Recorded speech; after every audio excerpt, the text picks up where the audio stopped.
matin, nous avons un sujet spécial et qui va être autour du wokisme. Et c'est pasteur Sébastien Morin qui n'est pas nouveau à l'église Béret et a l'habitude de venir avec toute sa famille. Mais ce matin, il est arrivé tout seul et nous avons la joie de lui céder le microphone. C'est lui qui va nous parler au nom de Jésus. Si vous voulez aller, bon, si vous voulez rester ici, soyez bénis, que le Seigneur vous bénisse.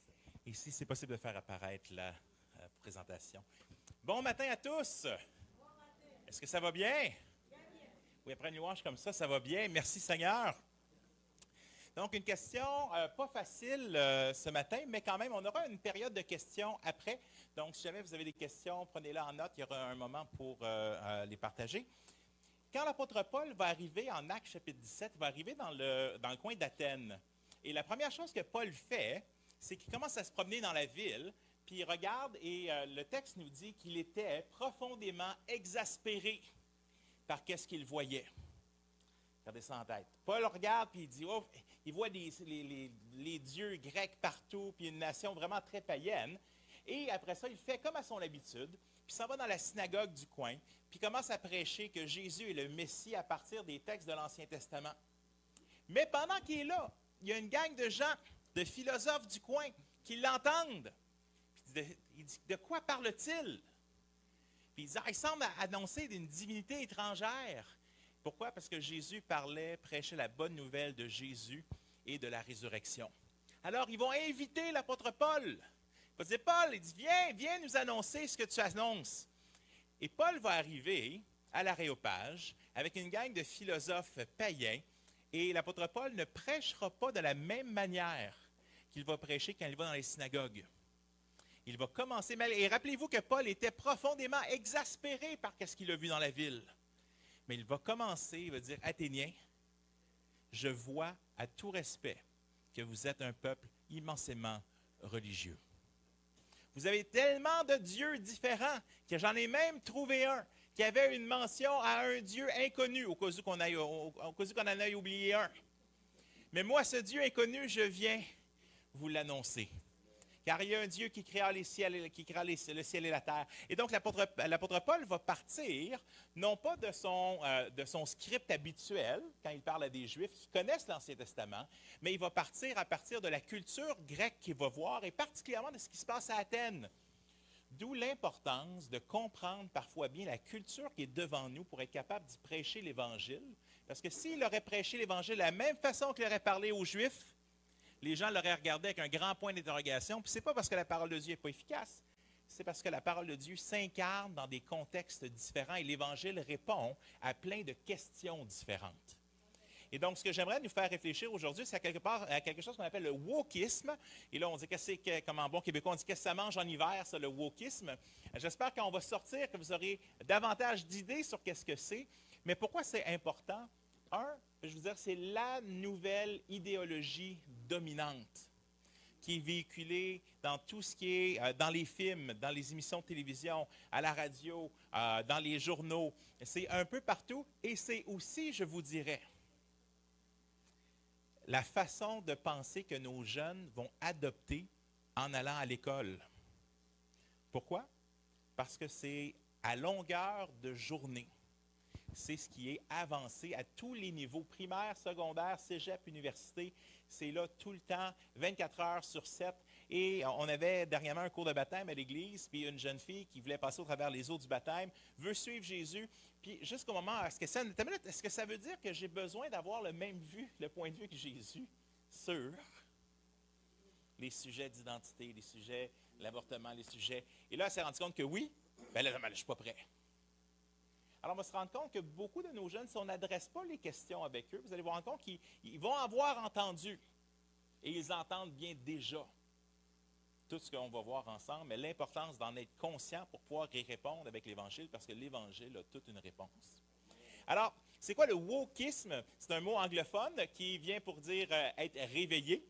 Et je vous donne une allégorie. Vous êtes un samedi matin, vous dites c'est le seul matin que vous pouvez dormir dans votre semaine, il est 8 heures le matin et ça cogne à la porte. Et tu vas ouvrir et il y a deux jeunes hommes qui sont là et qui veulent te parler de Dieu et ils ont un magazine à te vendre. Quel est le titre de ce magazine? Réveillez-vous. Et donc, effectivement, pourquoi? Parce qu'ils veulent que tu te réveilles. Non seulement, bon, ils te réveillent le samedi matin, mais te réveiller à quoi? Te réveiller aux choses qu'ils veulent t'annoncer.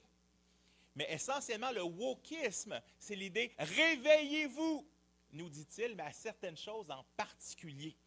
Et il y a plusieurs choses dans le wokisme, en fait, qui sont des bonnes choses et qui vont nous venir du cœur de Dieu, parce que l'être humain, chrétien ou pas, est créé à l'image de Dieu. L'image a été brisée, mais il y a dans le cœur de l'homme la pensée de l'éternité. Il y a dans le cœur de l'homme la loi de Dieu. Pourquoi? Parce que c'est Dieu qui l'a mis là. Fait qu'il y a des choses que le wokisme veut nous réveiller à dire « ça suffit ». Il y a des choses qu'il faut que ça arrête. Que la parole de Dieu nous dit déjà que c'est tout simplement le mouvement qui se dit « hey, ils sont en train d'être attentifs à nouveau à quelque chose qui est proche du cœur de Dieu ». Puis il y a d'autres choses que le mouvement qu'ils vont essayer d'avancer, qui est complètement dans le champ, qui est complètement à l'encontre de ce que la parole de Dieu nous enseigne. Et c'est là que ça va être intéressant, comme l'apôtre Paul va dire lui-même, il dit « examinez toutes choses, retenez ce qui est bon, rejetez ce qui est mauvais ». Et dans cette culture aujourd'hui, ça va être important, hein? Quand tu discutes avec quelqu'un d'autre, commence pas avec quoi tu es en désaccord. Comme l'apôtre Paul, commencez avec quelque chose, le terrain commun que vous avez avec l'autre personne.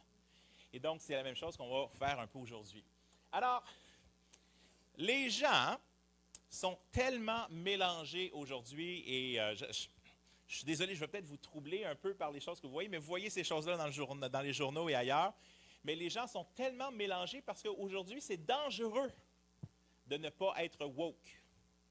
C'est dangereux de ne pas être éveillé parce que tu pourrais perdre ton travail, tu pourrais perdre le fait d'être professeur à l'école, tu pourrais perdre ton emploi, tu pourrais perdre ta maison, tu pourrais perdre beaucoup de choses par rapport à si tu n'es pas assez woke. Et donc, on se lance ensemble. Joseph Facal, a été professeur à l'université pendant plusieurs années. Il écrit une chronique régulière dans le Journal de Montréal. Et c'est la chronique du 15 février 2023 où il dit « Au Canada, il est maintenant dangereux de dire la vérité. » Je vous lis une partie de son article et c'est à propos de ce jeune homme qui s'appelle Josh Alexander. Et vous allez voir que l'histoire, elle est tellement folle que moi-même, quand je l'ai lu, j'avais de la misère à croire que c'était vrai. Et dans le même temps, Joseph Facal aussi a eu de la difficulté à croire que c'était vrai et a fait des recherches pour démontrer non, c'est vraiment ce qui est arrivé. Et voici ce qui est arrivé. On est en Ontario. Alors, il dit, Joseph Facal, ici, je cite, « J'ai d'abord cru un canular, mais après vérification, l'affaire est rigoureusement vraie. Josh Alexander, ce jeune homme, de 16 ans, il est en secondaire 5. Il fréquente la St. Joseph's Catholic High School à Renfrew, en Ontario. C'est donc une école confessionnelle catholique, comme nos lois le permettent. Le garçon lui-même se dit catholique. Donc, le jeune homme va dans une école confessionnelle catholique en Ontario, dans une commission scolaire catholique. Liberté, point d'interrogation? Il continue. Un professeur dans l'école lance une discussion sur l'identité de genre.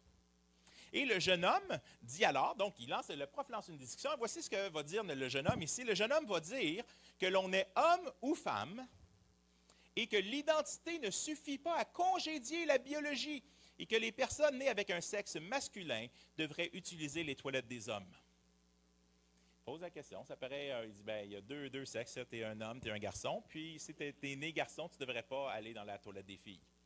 Pourquoi? Parce que parfois, beaucoup d'abus qui arrivent dans ce temps-là. C'est ce que soutiennent le jeune homme, son avocat et le journaliste du National Post, Michael Higgins. Le jeune homme est suspendu pour avoir tenu de tels propos. Suspendu.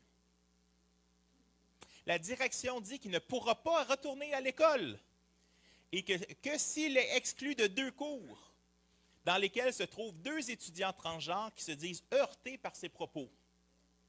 Il y a des gens qui disent « Ah, ça me fait de la peine qu'une personne pense qu'il y a seulement 2 sexes, qu'on ne peut pas changer, etc. » Alors, il se fait suspendre. Il se fait dire, tu peux revenir à l'école seulement si tu ne vas pas dans ces 2 cours pour pas que ta simple présence heurte les étudiants transgenres qui sont à l'école. Josh décide de ne pas plier. Il se pointe en classe. Le directeur adjoint arrive. Il dit, non, moi je ne veux pas manquer l'école. Il retourne en classe pour suivre ses cours dans une commission scolaire catholique, dans une école confessionnelle catholique. Le directeur adjoint, il lui demande de sortir. M. Facal continue. À sa sortie, il est accueilli par la police. On l'embarque en voiture et on l'évacue des lieux. Il sera ensuite relâché et accusé de trespassing, qui est intrusion, puisque l'accès lui aurait été interdit. On pourrait certes soutenir qu'il l'a bien cherché, puisque la suspension l'empêchait d'assister aux classes en question, mais ça ne serait pas de voir l'enjeu plus large. Il est suspendu pour avoir tenu des propos parfaitement raisonnables et qui, jusqu'à présent, n'ont pas été contredits par une autre source. Mais évidemment, ces propos heurtaient 2 étudiants trans et s'opposaient frontalement à l'idéologie de la frange la plus militante du lobby trans. Il est donc, pour reprendre les termes de son avocat, pénalisé et discriminé pour avoir exprimé à la fois ses convictions religieuses et, ce qui est loin d'être anodin, une vérité scientifique. Alors, on est dans un contexte où on va avoir des gens qui, quand on parle de se réveiller aux injustices, et on va voir une des choses que le mouvement woke va vouloir faire, c'est de protéger tous ceux qui sont en train d'être commis une injustice contre eux. Il faut se lever pour la veuve et l'orphelin, mais aussi pour les minorités au niveau de l'identité du genre. L'idée derrière n'est pas mauvaise, c'est-à-dire que personne ne devrait avoir à subir la discrimination au Canada. C'est une bonne idée. Mais quand est-ce que commence la liberté de l'un de ne pas être discriminé, puis la conviction religieuse, la liberté de religion de l'autre? Mais là, on est dans une école confessionnelle qui a une confession de foi, puis qu'il y a des gens de l'extérieur qui peuvent aussi aller s'inscrire en sachant que c'est une école catholique confessionnelle. Mais là, on commence à avoir de la difficulté, on commence à dire que certaines religions sont plus dangereuses que d'autres parce qu'elles nous amènent à voir des gens, à discriminer les gens à cause de leurs convictions religieuses. Mais même les gens qui ne sont pas religieux, pour 2 cents, je donne 2 exemples de gens qui ne sont pas chrétiens et qui ont un impact dans la société. Bon, J.K. Rowling, elle a écrit plusieurs auteurs, plusieurs livres à succès, mais elle a été cancellée dernièrement. Et ça, c'est intéressant. Quand on est cancellé, et c'est ça que les gens ont peur aujourd'hui, quand on dit « cancelled », c'est que si tu dis quelque chose que tu ne devrais pas dire, tu vas perdre ton travail, tu vas perdre ta notoriété, tu vas perdre le droit de travailler à Hollywood, tu vas perdre le droit que tes livres soient lus, tu vas perdre le droit de...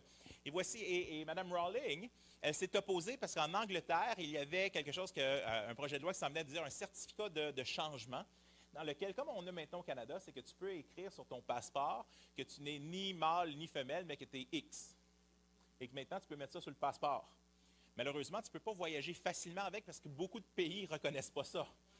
Mais la vision du Canada sur ça, ça serait que ces pays-là sont arriérés de ne pas reconnaître comme nous, qui sommes si avancés, en guillemets. Et donc, Mme Rowling disait non, il dit, et voici ce qu'elle a dit, et voici ce qui l'a amené à être décrié par beaucoup. Quand vous ouvrez les portes des salles de bain et des vestiaires à n'importe quel homme qui croit ou se sent être une femme, et comme je l'ai dit, des certificats de confirmation de genre peuvent maintenant être délivrés sans avoir besoin ni de chirurgie ni d'hormones, alors vous ouvrez la porte à tous les hommes qui souhaitent entrer. C'est la simple vérité. Il ne suffit pas aux femmes d'être alliées des personnes trans. Aujourd'hui, les femmes doivent accepter et admettre qu'il n'y a pas de différence matérielle entre les femmes trans et elles-mêmes. Tu es en train de dire aujourd'hui, elle a beau dire, mais moi je supporte, je respecte la liberté de chacun de choisir, dit cette autrice non chrétienne. Et là, on a décrié cette autrice partout en disant, voyons donc, c'est donc bien épouvantable tout ce qu'elle peut dire. Comment peut-elle dire quelque chose comme ça? Sauf qu'il y a un problème. C'est que Mme Rowling, elle a été abusée quand elle était jeune par essentiellement un homme qui avait des problèmes au niveau de la sexualité, au niveau de la dysphorie de genre et des choses. Et là, on a un problème fondamental. Parce que ce qui va être vraiment important, dans le système du wokisme, les victimes ont toujours raison. Ça, c'est une chose, vous allez entendre. La victime, si tu es victime, tu as raison. Si tu crois que tu es victime, tu as raison. Sauf que là, le problème, vous voyez venir, parce que là, elle est en train de dire, bien là, les personnes trans qui ne devraient pas avoir accès aux toilettes des femmes, bien là, tu es en train c'est une agression envers eux. Sauf que Mme Rowling, elle a été abusée quand elle était jeune, elle est une survivante. Et là, les gens sont comme, c'est quoi la hiérarchie de la victimisation? Quand est-ce que tu n'as plus le droit ou tu as le droit de dire quelque chose parce que tu es une victime ou pas? Quand les gens commencent à être mélangés. Un autre, Richard Dawkins. Richard Dawkins est l'athée le plus connu du 21e siècle. Donc, c'est une personne non seulement qui ne croit pas en Dieu, c'est une personne qui est un militant très actif. Et ce qui va être intéressant, c'est que lui-même va être cancellé dernièrement. Il va se faire enlever même un de ses trophées qu'il avait reçu. Regardez bien ça, l'histoire est quand même drôle. En avril 2021, Richard Dawkins, un biologiste britannique renommé et militant athée, a été retiré du titre de humaniste de l'année. Écoute, c'est un beau titre pour un athée, un humaniste de l'athée. Quelqu'un qui fait avancer les choses pour l'humanité. Et là, il s'est fait retirer son trophée, retirer son titre. Cette décision est intervenue après que Dawkins a partagé sur Twitter un message qui a été interprété comme une insulte à l'encontre des personnes transgenres. Alors, qu'est-ce que Dawkins a dit? Dans son tweet, Dawkins a déclaré en 2015, Rachel Dolezal, une militante blanche de la NAACP, a été vilipendée pour s'être identifiée comme noire. Donc, une histoire très courte ici, là, à quoi ça fait référence. Il y a une dame qui travaille pour une organisation d'avancement des droits des personnes de couleur, qui, en fait, se présente comme une personne noire, mais en bout de ligne, ne l'est pas. Mais a passé une bonne partie de sa vie pour faire avancer les droits des personnes de couleur. Mais elle ne l'est pas. Fait que là, malgré tout ce qu'elle a fait, elle s'est fait toute retirer. Pourquoi? Parce qu'effectivement, comme elle était peut-être avec sa descendance blanche, donc elle n'avait pas le droit de militer pour les droits des personnes de couleur. Et là, fait que Dawkins regarde ça, puis il dit, mais là, il n'y a personne qui se plaint qu'un gars est capable de dire, moi je suis une madame maintenant, madame de dire, je suis un monsieur. Puis là, si elle décide de dire, mais moi je suis une personne de couleur, pourquoi ça serait différent? Surtout, ça fait du bien en plus. Dawkins a vu ça, les gens ont dit, mais voyons donc. Alors, il est en train de dire que si une personne blanche est capable de dire, moi, je suis une personne noire, puis qu'on dit, mais c'est ridicule de penser ça, bien, est-ce que c'est pas tout aussi ridicule de dire, mais si tu es un homme biologiquement, mais c'est ridicule de penser que tu es biologiquement une femme? Et c'est pour ça que Dawkins va perdre son trophée. Fait que maintenant, ce que ça veut dire, c'est que la science athée, libérale, de gauche, donc elle ne partage pas les valeurs de la chrétienté, qui ne partage pas les croyances, mais elle a fait une étude chez les jeunes de 16 ans, chez les jeunes filles de 16 ans. Elle est arrivée à dire qu'il y a un nouveau phénomène où on voit de plus en plus de jeunes filles qui passent à l'adolescence et passent à un moment de dire, mais je pense que je suis un garçon ou je me questionne sur mon identité. Et donc, elle a fait une étude sur ça et elle a réalisé une chose, il y a trop de personnes qui s'identifie maintenant avec un trouble de la dysphorie de genre, comme on appelle. Et sa conclusion, sa piste, c'est de dire, il y a peut-être un phénomène de contagion sociale. C'est-à-dire quoi? Mais grosso modo, c'est avant les personnes qui avaient la dysphorie de genre étaient les personnes qui étaient les plus ostracisées ou mises de côté. Maintenant, tu deviens un héros à l'école. Fait que les gens se disent, ben, moi aussi, je veux avoir de l'attention, moi aussi, je veux être un héros.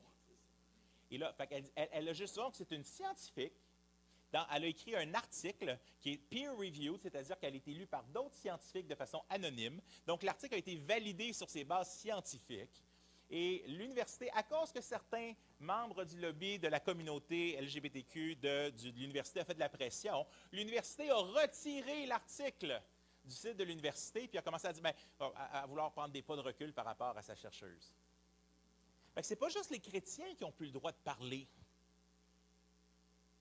On a les plus grands autrices et les athées les plus connus du 21e siècle, puis des gens et la science elle-même ne peut pas en parler. Donc, ce que ça nous dit, c'est que le monde est en train de changer. Là, le monde ne sait plus. Fait qu'imaginez si un des plus grands athées du 21e siècle se fait retirer son trophée. Monsieur et madame, tout le monde, là, ils ne savent plus quoi dire. Ils ne savent plus quoi faire. Et c'est pour ça que dans les films et partout, une des choses qu'on va voir, c'est qu'on veut être éveillé, puis là, on n'est pas sûr à quoi est-ce qu'il faut être éveillé.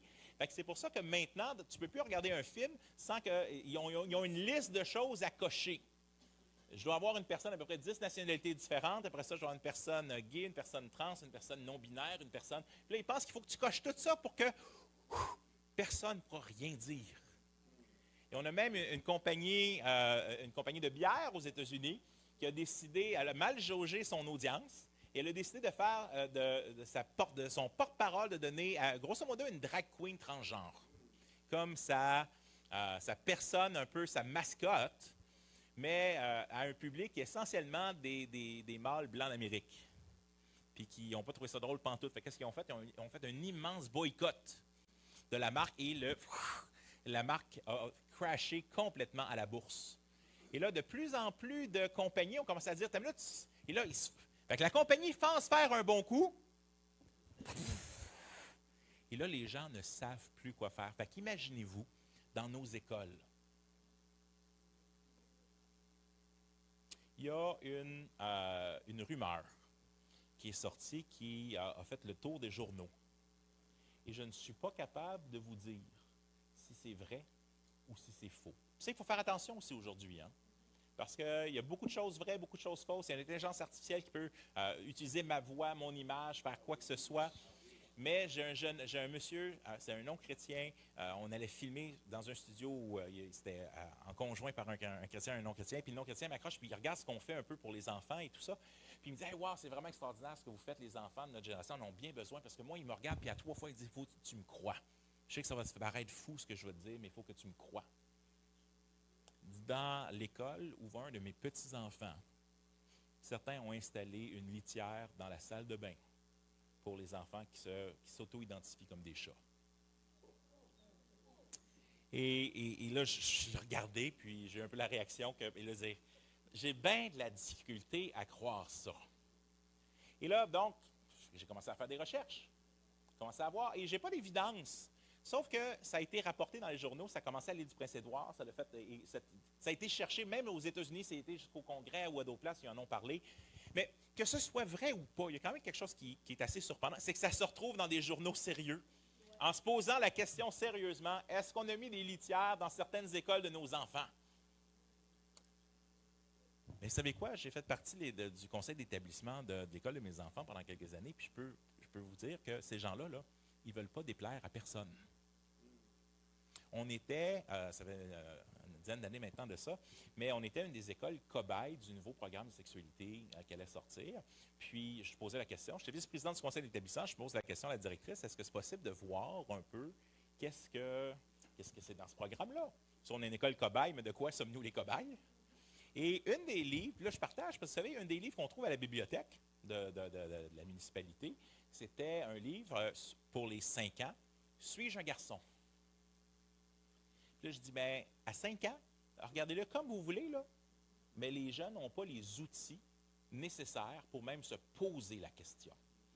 Puis on est en train, comme dirait Jordan Peterson, on est en train de créer, en forçant tout le monde à réfléchir, en posant toutes les questions aux jeunes, on les amène à se questionner sur des choses qui n'ont pas à se questionner. Et on est en train de créer de l'anxiété et des problèmes chez des millions de jeunes en posant ces questions-là. Et là, je regardais autour de la table. Et je me suis rendu compte que tous les parents, j'avais un ami psychologue qui était là, j'avais d'autres, tous les parents, il n'y en avait pas un qui disait un mot. Personne osait dire quelque chose. Pourquoi? Parce qu'ils ont tous peur. Ils ont tous peur de se faire canceller, de dire la bonne chose, la bonne chose. Alors, est-ce que je peux imaginer qu'un conseil d'établissement quelque part dit, écoute, on a un enfant qui s'auto-identifie comme un chat, qu'est-ce qu'on fait? On ne veut pas se retrouver sa page 1 du Journal de Montréal. Donne-y sa litière. Ou au contraire, non, on ne veut pas se retrouver. Et là, les compagnies ne savent plus quoi faire, les écoles ne savent plus quoi faire, les professeurs ne savent plus quoi faire, personne ne sait quoi faire. C'est quoi la bonne affaire? Pour que je dise la bonne chose.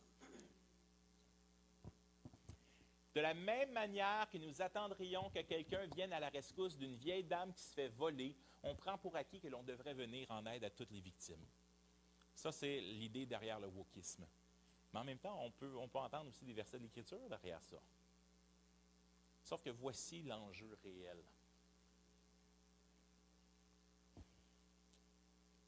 Nos enfants. Une personne woke, particulièrement affectée par la théorie de la dysphorie de genre, la théorie de genre et tout ça, est convaincue de ceci. Ne pas poser la question à nos enfants tout jeunes, s'ils sont vraiment du bon sexe, c'est leur faire violence. Fait que quand on parle de l'idéologie qui est envoyée, transmise dans les écoles et un peu partout, pourquoi? Parce que si un enfant vivait mal ou il était réellement pas dans le bon corps, en guillemets, puis qu'on ne l'aide pas, mais toute sa vie, il va être vu de côté, il va avoir des malaises, etc. Alors, on devrait l'exposer à tout le monde et poser la question. Donc, de la perspective woke, la perspective de la gauche radicale, ne pas poser la question à tous les enfants, c'est leur faire violence. Sauf que le problème, c'est que nous, on est de l'autre côté. Puis je suis persuadé d'une chose. De poser la question à nos enfants, à cet âge-là, c'est de leur faire violence. Et là, on est deux points de vue complètement irréductiblement différents. Mais les deux veulent protéger les enfants. Fait que, ne pensons pas que l'autre côté, des fois, on a tendance à diaboliser l'autre côté en pensant, non, l'autre côté veut réellement protéger les gens les plus faibles de la société et les enfants. Fait que la question ne se situe pas là. Parce que nous, on a la même volonté, mais qui a raison? C'est là qu'on va arriver. Comment est-ce qu'on sait qui a raison? Mais en ce moment, les gens sont mélangés. Alors, qu'est-ce que le wokisme? C'est d'être éveillé face aux inégalités et aux injustices de notre monde. C'est de ne plus fermer les yeux devant l'ostracisation, le mépris, le racisme et toute forme de victimisation. Un des événements marquants qui a donné un coup de barre, c'est le meurtre, l'assassinat de George Floyd, il y a quelques années, où les gens ont fini par dire « c'est assez ». C'est assez la brutalité policière. C'est assez. Ça a ouvert les yeux de beaucoup de gens. Et fait que cette idée-là de dire, mais à quelles autres inégalités ou à quelles autres choses est-ce qu'on a besoin d'être réveillé? Fait que l'idée du wokisme, c'est d'éveiller à toutes les injustices qu'il y a. Mais c'est doublé, et ça c'est le problème, parce que oui, on devrait être fâché contre les injustices. La Bible nous en parle. Mais le problème, c'est que c'est doublé avec une moralité émotiviste. L'émotiviste, c'est quoi? C'est qu'une chose doit être vraie si je ressens qu'elle est vraie. Et aujourd'hui, qu'est-ce qu'on va dire aux gens? Mais tant que tu ne fais pas de mal à quelqu'un d'autre, fais ce que tu veux.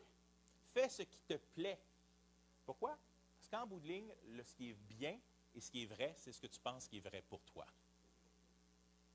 Fait que quand tu doubles, tu as le wokisme qui va être éveillé aux injustices. Mais là, ce qui arrive, c'est qu'une injustice dans ce monde-ci, avec nos jeunes, c'est de leur dire que ce n'est pas correct ce qu'ils pensent. « Ah, tu me fais mal! » Et c'est ce qu'on appelle dans le jargon une micro-agression. Agression, on comprend c'est quoi? Micro-agression, c'est ces petites affaires-là. C'est comme quand je te coupe avec des coupures de papier, mais à force de le faire, à un moment donné, là, tu vas être plus amoché. Fait que les micro-agressions, c'est « Ah, il m'a dit que je ne suis pas correct! » Comme dans l'école, où on a vu avec ce jeune de 16 ans de se faire dire que quelqu'un, je crois que non, on devrait réserver. Vous savez, c'est quoi une solution? Très simple. On n'a pas besoin de laisser aller tout le monde dans les mêmes toilettes. C'est que tu as des toilettes de garçons, des toilettes de filles, puis tu as une toilette mixte pour les gens qui préfèrent y aller. Tu sais, un cabinet tout seul. Tout le monde va être à l'abri des discriminations puis de se faire rire de lui. Puis pas besoin de changer le monde au complet. Fait qu'on se rend compte, c'est simple comme idée, mais c'est parce que les gens veulent réellement qu'on adopte l'idéologie qui est derrière. Et ils vont utiliser ça comme des excuses. C'est l'éclatement des repères moraux traditionnels. C'est l'éclatement de la vie traditionnelle sur la sexualité, sur l'amour, sur la famille, sur l'humain. Je passe très, très vite là-dessus. Mais, parce qu'avec l'éclatement des genres, puis là, tu peux poser la question, combien de genres y a-t-il? Là, les gens ils disent, mais il y a un nombre que je ne serais pas capable de t'énumérer. OK, commence donc par, donne-moi-en donc 4-5, là. Ben, il y a homme, il y a femme, puis... et donc, mais voici, ce qui arrive, c'est qu'on a un éclatement des spectres des relations amoureuses. Je pose une question très simple. Comment est-ce qu'on sait que le mariage, c'est la meilleure chose pour l'être humain?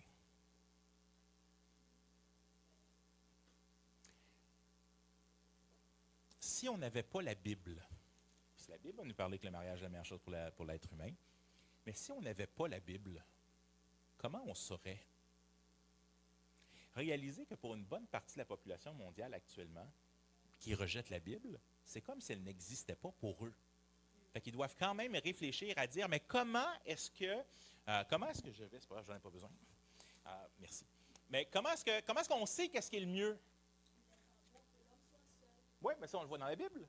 Mais eux, ceux qui rejettent la Bible, ils doivent quand même se dire, mais comment je sais, moi, si la relation que je cherche est bonne ou pas?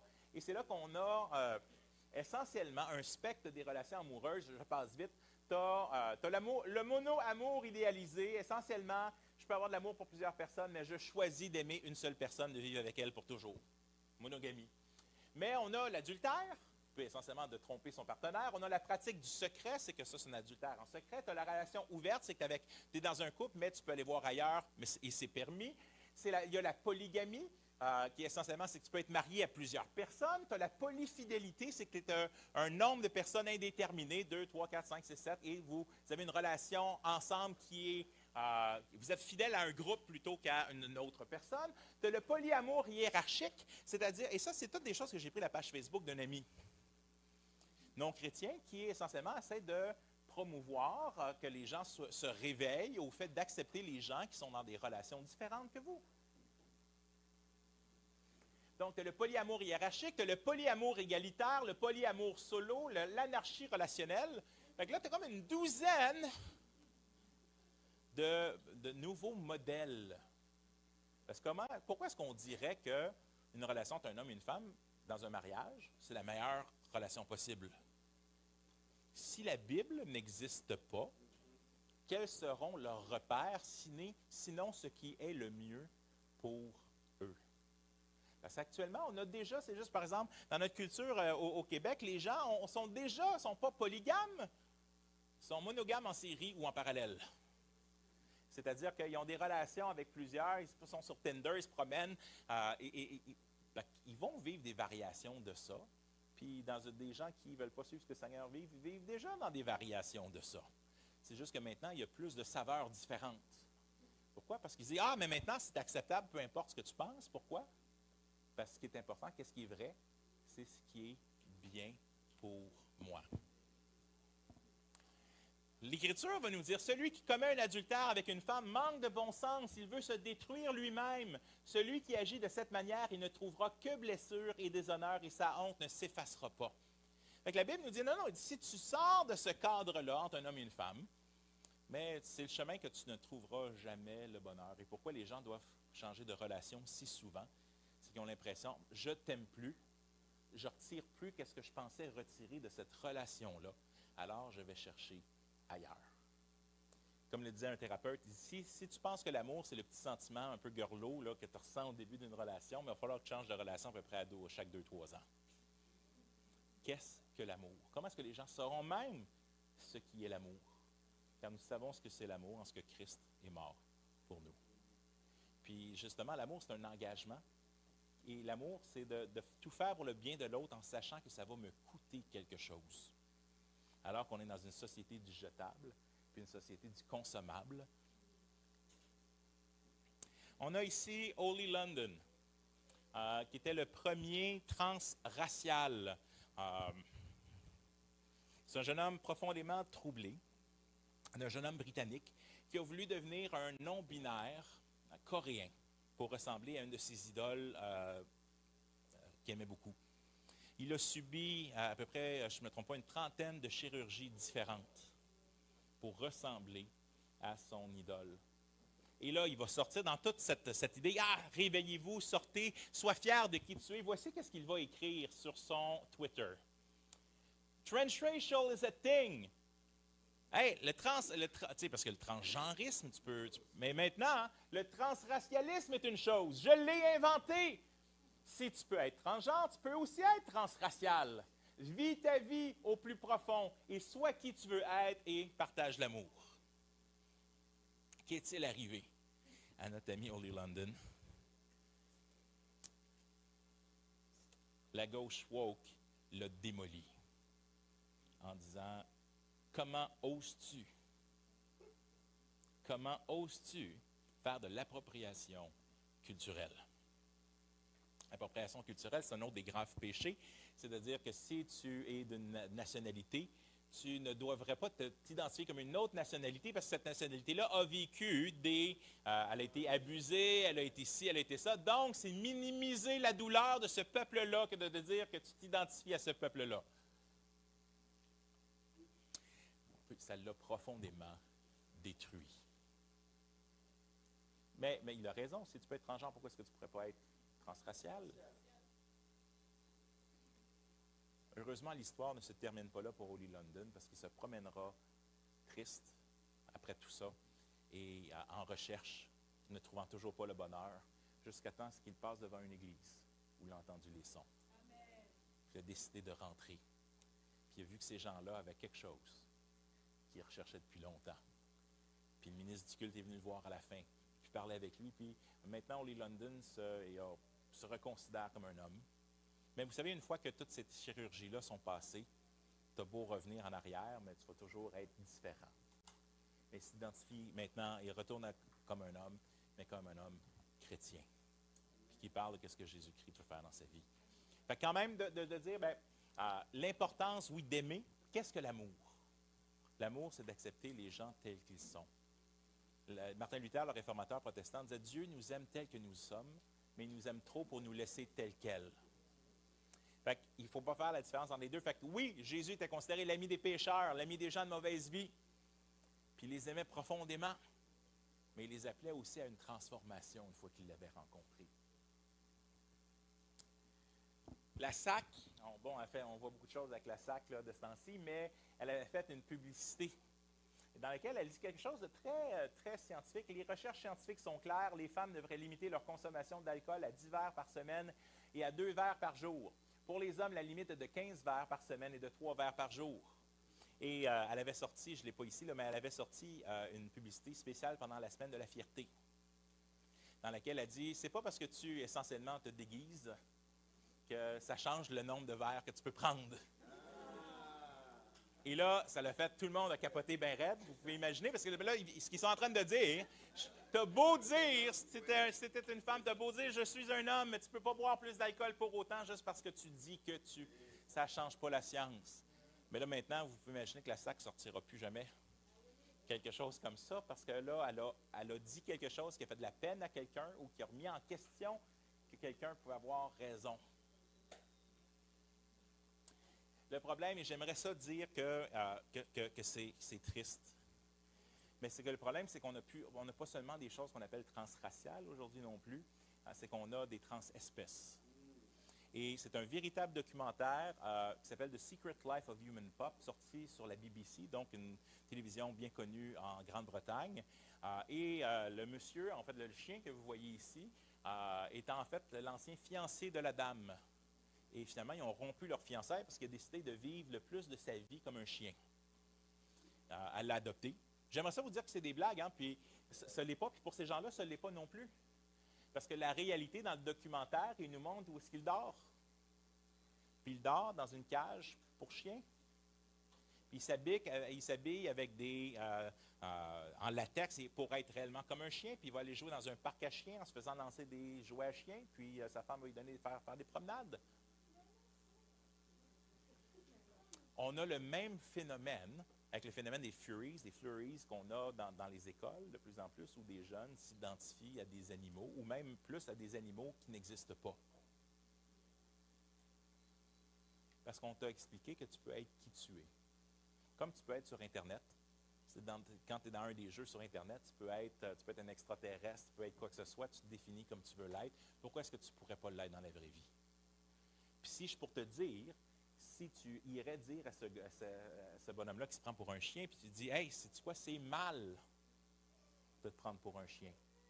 Le problème, c'est que le mouvement woke, on l'amenait à dire que dire à quelqu'un qui est dans cette situation-là, qui se prend pour un chien, lui dire, écoute, c'est soit mal ou soit tu n'es pas bien. Il y a quelque chose, tu as besoin d'aide. Mais le mouvement woke arrive à nous dire que c'est essentiellement venir à quelqu'un qui vit dans une situation où il croit qu'il est un animal, mais ce serait la même chose que d'arriver, par exemple, à un ami coréen et lui dire c'est mal que tu sois coréen.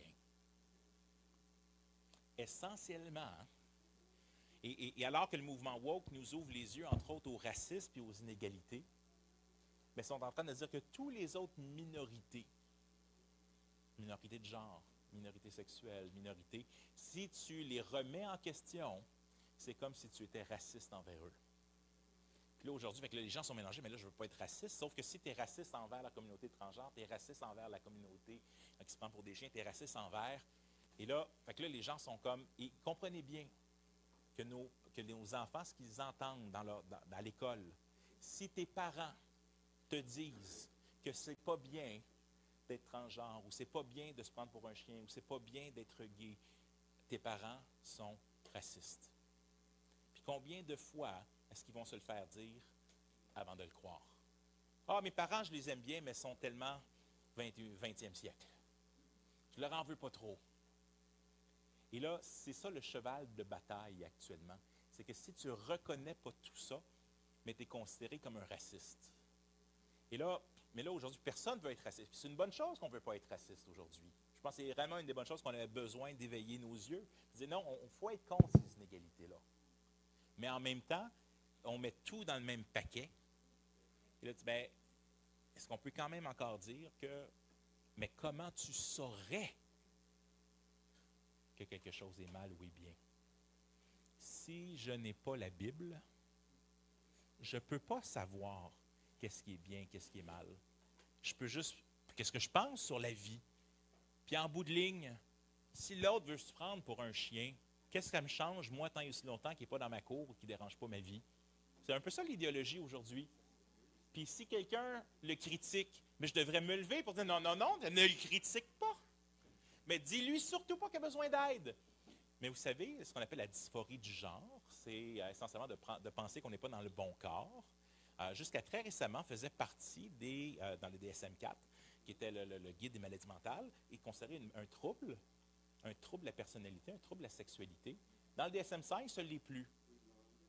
Non, ce n'est plus un trouble.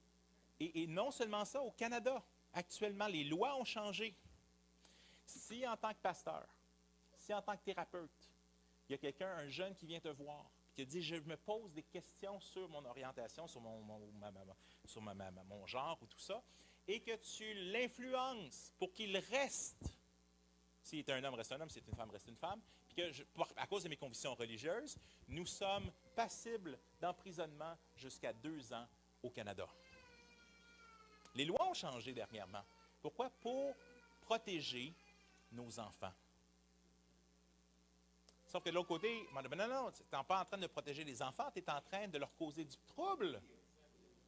Fait que là, comprenez-vous l'enjeu où les parents ont peur? Il y a des chrétiens qui ne sont plus aptes à adopter. Aujourd'hui, on a vu des cas en Alberta, notamment. Pourquoi? Parce que la DPJ ou les centres d'adoption vont dire, mais si je l'envoie avec un chrétien, si à l'âge de 14 ans, il se pose des questions, il ne sera jamais accompagné. Fait que les chrétiens deviennent des persona non grata, donc des gens qui ne peuvent plus adopter. Tu as la BMO ou plusieurs autres grandes banques ou grandes organisations qui ont décidé que pour travailler pour eux, à quelque part, ou pour les contractuels ou autres, il fallait que tu signes que tu es pour, et là tu vas le voir si tu vas à la banque ou autre, tu as le petit drapeau multicolore partout. Pourquoi? Parce qu'il faut que tu encourages les mêmes causes qu'ils encouragent. Ça devient de plus, on l'a vu en Colombie-Britannique, où au début des années 2000, on avait gagné. Et il y a quelques années, on a perdu. C'est Trinity Western University, c'est une université chrétienne en Colombie-Britannique qui voulait avoir une faculté de droit. Et le barreau de l'Ontario, de la Colombie-Britannique, sont venus pour dire non, on ne veut pas que cette université chrétienne ait une faculté de droit. À cause de ce qu'ils croient, ça va faire des avocats racistes, homophobes, transphobes, et ça, on ne devrait pas avoir ça au Canada. Et ça a été bloqué. C'est-à-dire que la Trinity Western ne peut pas avoir sa faculté de droit au Canada. Fait que les choses sont en train de changer. On avait gagné il y a plusieurs années parce qu'il y avait des gens qui disaient cette université ne peut pas former non plus des professeurs d'école. Parce que ça va élever des professeurs d'école qui sont transphobes et tout le kit. Mais là, à l'époque, la Cour suprême du Canada avait déterminé que le professeur, qu'il soit chrétien, musulman, athée ou autre, devrait avoir une retenue professionnelle qui est capable d'enseigner des élèves de toute provenance différente, avec respect, et de pouvoir l'enseigner. Puis de toute façon, sa job, ce n'est pas d'enseigner sur ces choses-là, c'est d'enseigner les mathématiques, le français, l'histoire, etc. Fait que donc, le Canada change, les amis. Puis quand on est rendu que les avocats, puis si tu es chrétien, tu ne peux plus être avocat, si tu es chrétien, tu ne peux plus être professeur, ou plusieurs choses comme ça. Mais là, on arrive à une autre dimension. Des fois, ça amène des choses un peu cocasses, là. Vraie histoire aussi. Un Néerlandais de 69 ans veut légalement rajeunir de 20 ans pour avoir plus de possibilités sur Tinder. Il va avoir plus de chances sur les agences de rencontres, puis il a voulu faire changer son âge. Quand on commence à faire changer les marqueurs biologiques, Tinder, c'est une application pour rencontrer des gens. Il voulait, dans le fond, pouvoir dire véritablement qu'il avait 20 ans de plus jeune pour lui permettre de rencontrer plus de gens.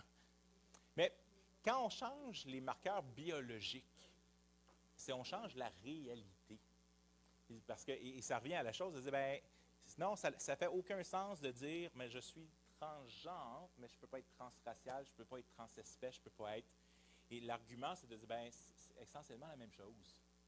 C'est un trouble, puis les gens ont besoin d'être accompagnés et aidés. Mais juste de dire ça est passible maintenant d'emprisonnement au Canada. Le héros favori de mon fils, c'est Black Panther. Puis, à un moment donné, il était déguisé, il jouait dans le cours avec son déguisement de Black Panther. Puis, il y a 3-4 filles de secondaire qui passent à côté. Puis, tu les entends jaser. Puis, ils disent, « Hey, il n'y a pas le droit de se déguiser en Black Panther. Parce que il est blanc. »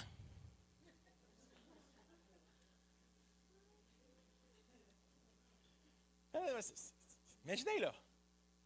Je n'ai pas dit, là, qu'il se pose des questions, mais là, non seulement ça, mais vous savez, quand le film est sorti, il y avait un activiste de Black Lives Matter qui écrivait ceci: « Les personnes blanches doivent sauter, ne pas aller voir le film Wakanda Forever dans sa première sortie, parce que sinon, tu es anti-noir. » Là, il y avait une autre personne noire sur son YouTube qui disait « Non, non, tu ne comprends pas, je veux que tout le monde aille le voir. » Parce que tu veux, si c'est un réalisateur afro-américain qui est derrière, tu veux que ça ait du succès, tu veux qu'il y ait des gens qui viennent le voir. Les gens sont mélangés. Ils ne savent plus qu'est-ce qui est raciste, qu'est-ce qui ne l'est pas, qu'est-ce qui est antiraciste, qu'est-ce qui ne l'est pas. Se vantant d'être sages, ils sont devenus fous, nous dit-il en Romains chapitre 1. Romains chapitre 1 nous dit quelque chose de fondamentalement important. Il nous dit que les pratiques de la sexualité sont des choses que l'on fait et non pas des choses que l'on est. Ça, c'est quelque chose de fondamentalement à comprendre.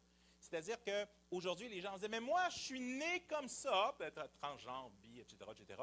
Donc, tu ne peux pas me dire que c'est mal, qu'est-ce que je... » Non, non, la Bible nous dit que les pratiques sexuelles sont des choses que nous faisons et non pas des choses que nous sommes. Comme si, qu'est-ce que je veux dire par là? Par exemple, quelqu'un vient me voir, dit « Pasteur, je suis vraiment désolé, depuis que je me suis converti, j'essaie de fort, là, mais avant, je volais 5 banques par semaine. Maintenant, j'en vole juste 2. Parce que je ne peux pas rien faire, c'est dans ma nature. C'est qui je suis. » Là, tu le regarderais, tu dis « Ben, non, tu n'es pas né voleur de banque. C'est ce que tu fais. » Sauf que beaucoup de l'idéologie, c'est de nous vendre l'idée que les gens naissent comme ça. Sauf que le problème, c'est que, dépendamment desquels lobbies, disent des choses différentes. D'un côté, tu as certains qui vont enseigner la fluidité des genres, c'est-à-dire que tu peux te définir comme tu veux pour démontrer que tu peux être qui tu veux. Et de l'autre côté, non, je ne peux pas me définir comme je suis né comme ça. Réalisez-vous que tu ne peux pas dire les deux choses en même temps et avoir raison. Fait que même dans le lobby LGBTQ et toutes les lettres qui viennent avec, certains vont dire, ben, je peux te définir comme tu veux, c'est pas grave. Tu n'es pas né de même si tu te définis comme tu veux. Puis l'autre, non, je suis né de même. Mais si on n'a pas la Bible, si on n'a pas Dieu pour nous dire qu'est-ce que l'être humain, comment est-ce que je vais décider comment bien agir? Je termine avec cette idée-là. Les gens, le wokisme et la théologie que les gens ont vont dire ceci: nous devrions baser une société sur le fait que tous sont égaux. La Charte des droits et libertés. Oui, mais qui l'a inventé, la Charte des droits et libertés? Regardez bien ceci. Je prends à jaser pendant des heures, là, mais...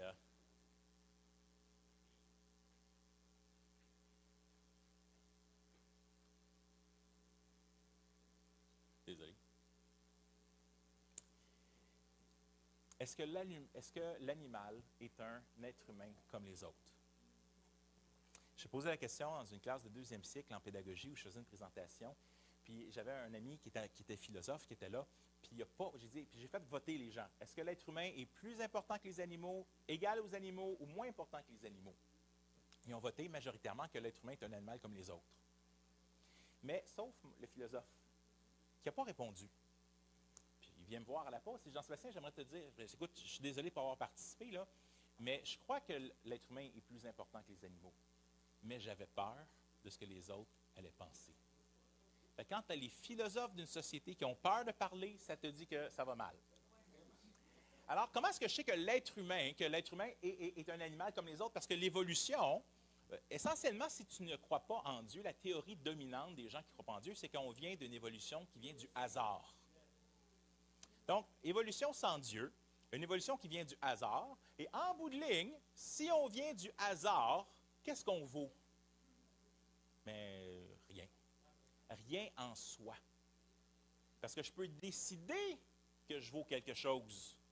Mais si je n'ai pas une valeur en soi, qui a décidé, là, il y a l'art des fous, puis il y a le véritable art.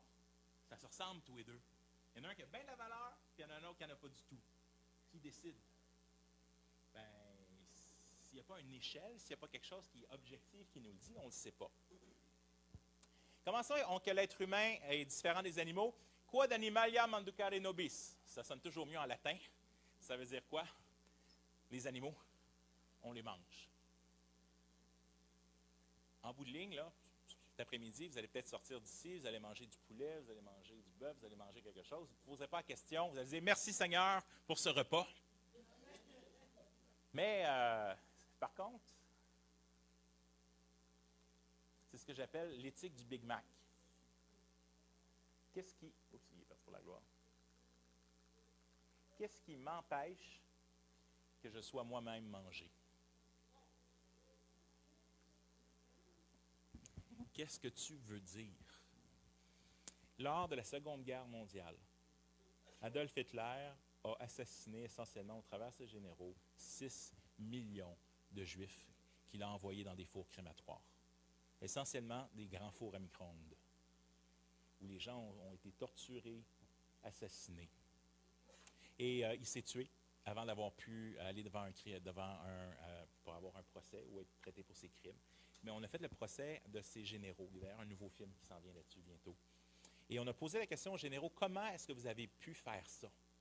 Tuer des êtres humains comme ça? Voici la réponse du général allemand.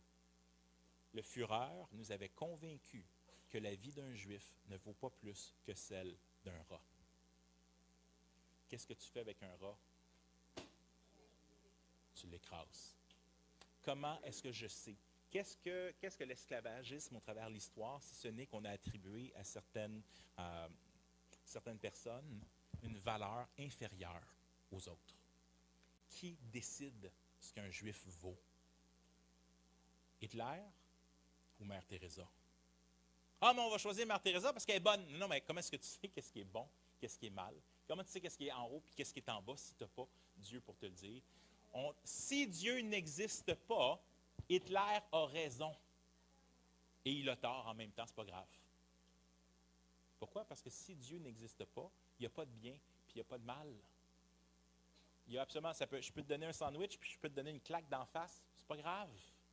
Il y a juste des actions. Puis ce qui va être important, c'est juste de ne pas me faire prendre. Je vais être un homme riche, puis je vais faire plein de scandales, puis de choses, mais vous verrez juste une belle image de moi. Pourquoi? Parce que l'important, c'est peut-être juste de ne pas me faire prendre. Vous pensez que ce n'est pas correct ce que je fais? C'est pas grave. Je vais juste pas me faire prendre. Mais la véritable question, c'est est-ce qu'il y a un Dieu? Sur quoi est-ce qu'on repose l'égalité? Car il les créa hommes et femmes. Il les créa à son image. C'est la seule raison. Pourquoi on mange les animaux? Parce qu'ils ne sont pas créés de la même manière à l'image de Dieu. Sinon, on serait tous végétariens. Pourquoi? Parce qu'on ne se mangerait pas les uns les autres. Comment est-ce que je sais d'où vient l'égalité? Si Dieu n'existe pas, la seule chose sur laquelle peut reposer l'égalité, c'est qu'on soit tous d'accord sur la même définition de l'égalité. Je peux vous dire quelque chose aujourd'hui, les amis, vous le savez. les gens n'ont pas tous la même vision de qu'est-ce qu'on devrait être comme égalité dans le monde. Comme dirait George Orwell, il dit dans la ferme, tous les animaux étaient égaux, mais certains animaux étaient plus égaux que les autres. Il y en aura toujours pour être sur le top et écraser les autres puis profiter des autres. Fait que l'égalité, oui, il faut aspirer à ça, parce que la Bible nous en parle. Mais une égalité basée sur le fait que nous sommes à l'image de Dieu et sur le fait que le Fils de Dieu est venu mourir pour nous alors que nous étions ennemis de Dieu. Christ est mort pour nous. Et donc, pourquoi est-ce qu'on peut aimer notre prochain malgré le fait qu'il n'est pas très sympathique? Parce que Christ nous a aimés le premier. Fait que comment est-ce que je peux savoir qu'on est égaux? Ben, il faut qu'il y ait un Dieu qui nous ait créés égaux. Si on vient du hasard, ben, tu n'as pas de valeur en toi-même, si ce n'est la propre valeur que tu te mets. Sauf que l'autre en face de toi ne te donnera pas la même valeur que lui. Puis on a juste là, et je pense que c'est là le cœur humain. L'humain regarde le monde puis il est triste. Parce qu'il peut, oui, on voit les inégalités, mais on ne voit pas la volonté de transformer le monde. Puis je pense que c'est seulement en Jésus-Christ qui nous donne cette puissance d'avoir une espérance pour la vie éternelle, puis aussi de pouvoir nous transformer ici-bas. Il y a une chanson qui dit « Si tous les hommes vivaient d'amour, il y aurait la paix sur la terre, mais si tous les hommes suivaient ce que Jésus-Christ donne comme enseignement, le paradis serait déjà sur terre. » Fait que, oui, Dieu a un avis sur qu'est-ce que c'est un homme et une femme. Dieu a un avis sur qu'est-ce que c'est le mariage, qu'est-ce qui est le mieux pour l'homme. Dieu a un avis sur plein de choses. On ne commence pas avec la vie, on commence avec le fait que Christ est mort pour toi. Puis tu as besoin d'un cœur transformé pour suivre ce que la Bible dit. Mais ça n'enlève pas que ce que la Bible nous dit est réellement ce qui est mieux pour l'être humain. Amen.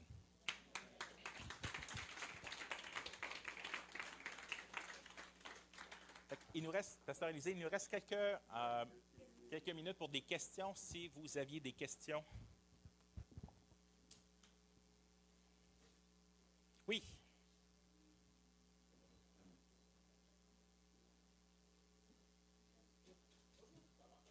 Oui.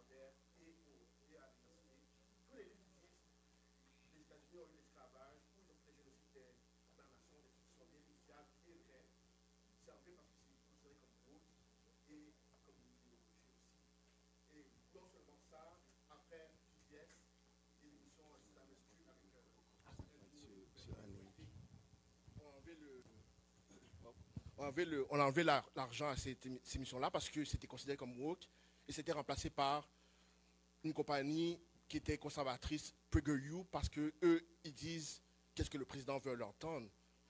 Et dans ce cas-là, je suis comme, mais quel pouvoir de la censure dans ce cas-là? On ne peut pas juste dire les woke ont le pouvoir de censure puis ils cancellent tout le monde. Rowling a été cancelled, mais genre, elle est correcte, elle a des milliards de dollars et HBO est en train de faire un show sur Harry Potter qui s'arrive bientôt. Elle est correcte, là. Elle n'a pas été cancelled. Elle a encore des contrats et même aussi Dave Chappelle, comédien qui a dit des trucs sur les trans. Qu'est-ce qui est arrivé? Netflix lui a donné des contrats pour avoir un show d'humour sur leur plateforme. Je ne sais pas où vraiment la censure se trouve dans ce cas-là. Et aussi, tu penses aussi à des gens comme Roman Polanski qui a été accusé d'agresser des femmes.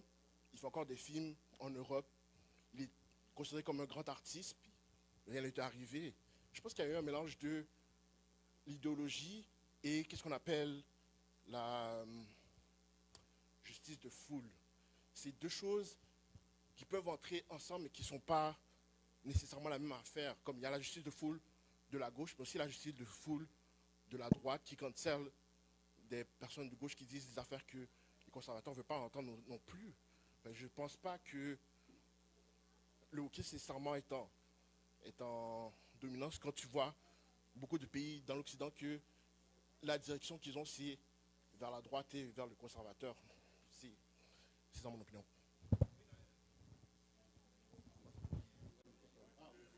Testing, merci. Tu ne voulais pas que je te réponde, c'est ça, non?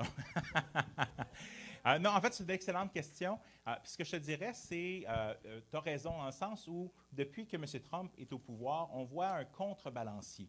Puis ça, c'est vrai en philosophie, en théologie, en anthropologie. On fait toujours de la théologie ou une réflexion par rapport à quelque chose d'autre. Fait que je te dirais que tu vois un gros mouvement de balancier actuellement, particulièrement aux États-Unis, où effectivement, le fait que M. Trump a été de l'avant, c'est le fait que Walmart, McDonald's ou plusieurs autres ont reculé sur leurs pratiques, par exemple, d'engagement. Tu vas voir, fait que tu as ça d'un côté, puis effectivement, tu as démonté de la diverses droites, à gauche et à droite, au travers le monde. Mais je crois que c'est un retour du balancier qui était nécessaire, parce qu'on s'en allait vraiment vers le balancier partait vraiment fort vers la gauche. Mais je crois que c'est encore très bien vivant sous plusieurs aspects. Tu l'as vu, par exemple, dernièrement, avec l'annulation, par exemple, à Montréal, dans une église, récemment d'un concert de louange par quelqu'un qui était de la droite conservatrice. En fait, c'est pas grave, c'est conviction politique, parce que ça ne devrait pas venir faire enjeu pour que la Ville de Montréal dise à quelqu'un « tu n'as pas le droit de venir ici ». Mardi, on a une rencontre d'urgence entre plusieurs organismes chrétiens au Québec parce que tu as toute l'interdiction des prières de rue, par exemple, où le gouvernement a reçu un rapport dans lequel on veut enlever, par exemple, tout ce qui touche. La religion ne devrait pas avoir d'espace dans la foi publique parce que ça influence, et particulièrement dans le cas des écoles et des choses comme ça. Fait que tu as vraiment un mouvement quand même. Le Québec et le Canada restent beaucoup, beaucoup plus à gauche que ce que les États-Unis sont. Puis je te dirais, les professeurs des écoles sont mélangés aussi en ce moment parce qu'ils ont bu le Kool-Aid à très fort d'accepter toutes ces idéologies-là. Puis là, ils voient le monde qui change, puis ils se disent « Ouais, non, c'est une méchante gang de malades. » Et je donne un exemple. Dans le cours d'histoire de ma fille, secondaire 4, la prof, c'était juste avant les élections. Puis là, elle essaie de faire peur aux enfants, elle disait « Attention, il ne faut pas vous votiez pour M. Poilievre, parce que vos parents, en fait, parce que si vous votez pour M. Poilievre, vous allez voir, ils vont enlever le droit de vote aux femmes. » Fait que ma fille lève la main, mais elle dit « Mais écoute, essentiellement, vous n'allez pas un peu loin, il n'y a personne qui va enlever le droit de vote aux femmes au Canada. » Et fait il y a quand même cette volonté. Fait que je te dirais, dans tout ce qui est le niveau universitaire au Québec, au Canada, je te dirais que le mouvement est encore vraiment à gauche. Je suis en train de se dire, bon, OK, comment est-ce qu'on réagit à ce qu'on voit au Canada, ce qu'on voit aux États-Unis? Bien, je suis d'accord avec toi. Il y a un retour de balancier, mais je crois quand même qu'il y a, ça sera une conversation plus longue, mais il y a quand même la tendance est quand même lourde de ce qu'on voit.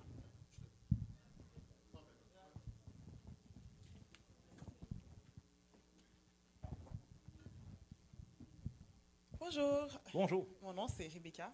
Je suis la sœur de Ralph. Juste pour transparence. Je pense qu'il y a beaucoup de choses qui ont été dites, puis il y a beaucoup de choses qui sont vraies, mais moi, je suis quelqu'un qui est vraiment dans la nuance des choses.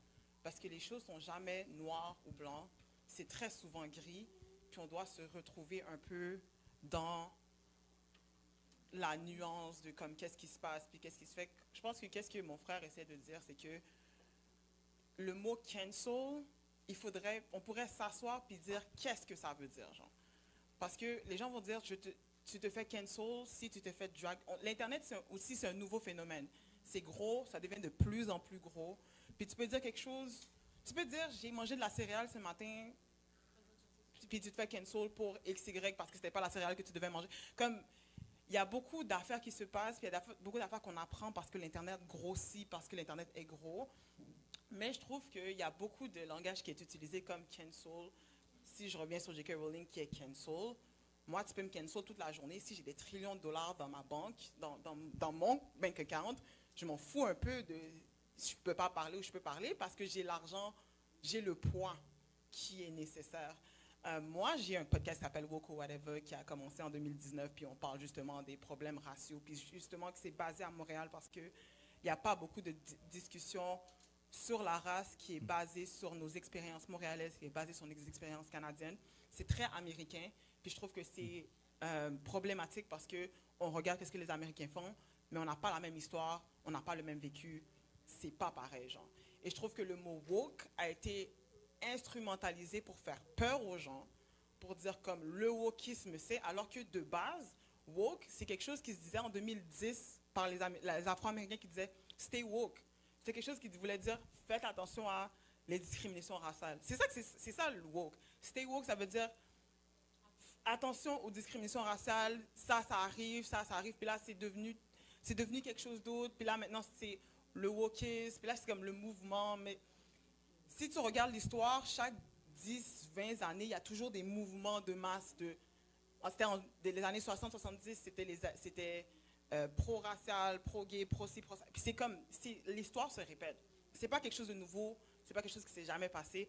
Dans le fond, mon point, c'est que je pense qu'il y a beaucoup de manque de nuances et je dis pas aux gens de m'écouter moi parce que j'ai mes propres idéologies, j'ai mes propres biais, mais j'encourage les chrétiens à s'informer, d'où ce que vous avez dit qu'il y a beaucoup de nouvelles, puis il y a beaucoup d'intelligence artificielle et tout.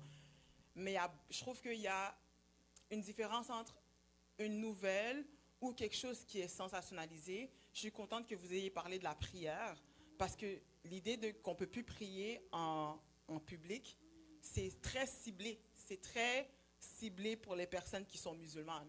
Ce n'est pas nécessairement pour les chrétiens. Comment il s'appelle? Legault était en train de défendre le fait qu'il devrait encore avoir des croix dans les écoles, dont mon école secondaire Regina Assunta. Fait que ce n'est pas nécessairement ça qui le dérange, c'est plus d'autres sortes de prières. Fait que c'est comme dans nos conversations, il y a d'autres conversations, puis il y a d'autres conversations. J'ai vu que vous avez skippé plein de slides parce qu'il y a plein de choses à mentionner. Fait que dans le fond, je veux juste encourager tout le monde à lire et à prendre les choses avec le contexte dans lequel ils viennent. C'est tout. Oui, Il y a donc pas de questions en vrai. tu fais des bons points. Je pense qu'il y a pas il y a une série. Quand je parlais par exemple que le wokisme est jumelé par exemple avec l'émotivisme, qui est par exemple une pensée philosophique sur qu'est-ce que le bien, qu'est-ce que le mal. Notre version québécoise est différente aussi. Par contre, si vous regardez dernièrement, avec la question des drag queens, par exemple, on a quand même l'Assemblée nationale du Québec qui a voté à l'unanimité. Tous les partis ont voté pour dire que c'était une bonne chose que dans les classes de maternelle, c'était une bonne chose qu'il y ait des spectacles de drag queens qui soient offerts aux gens de maternelle. Fait que ça, c'est une version québécoise d'un mélange, et c'est une version du wokisme. L'autre, la version sur ce qui s'en vient, par exemple, avec l'interdiction des prières de rue, tu as un phénomène actuellement, tu as un genre de réveil évangélique qui se fait au centre-ville de Montréal actuellement, qui prêche l'Évangile quasiment en continu depuis plusieurs semaines. Est-ce qu'il vise ça aussi ou pas? Il y a aussi ce qu'on appelle le procédé de la laïcité ou la sécularisation, qui est un autre phénomène qui est différent du wokisme, ou qui est différent de d'autres choses, mais qui amène d'autres enjeux. Mais on a une société qui particulièrement a peur du phénomène religieux, malgré le fait que la communauté, elle désire, quand on a enlevé la religion des écoles au début des années 2000, le rapport de la commission parents disait que non, les parents voulaient que la religion reste enseignée dans les écoles, mais le gouvernement est davantage et plus anti-chrétien que ce que la majorité de la population l'est. Mais fait que oui, il y a des enjeux différents. Fait que oui, je suis d'accord avec le fait que, effectivement, ce qu'on vit ici au Québec n'est pas ce que l'on vit nécessairement aux États-Unis et vice-versa. Puis, il y a d'autres enjeux qui roulent. Mais oui, soyons alertes et gardons les yeux ouverts, parce que demain matin, on va se rendre compte que les chrétiens vont avoir beaucoup moins de place pour pouvoir parler, mais c'est le recul de la liberté religieuse qui est aussi un des autres grands enjeux. Oui. Merci beaucoup pour cette belle présentation. Moi, en tant que parent, je me sens très concernée un peu aussi.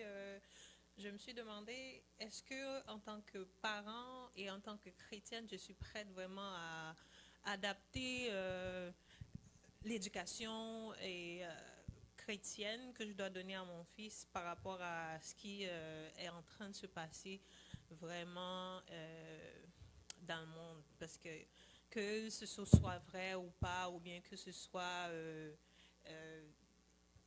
exponentiel par rapport à la réalité, le fait est que ça entre dans nos écoles, ça entre dans l'éducation dans les écoles, l'enfant est exposé à ça.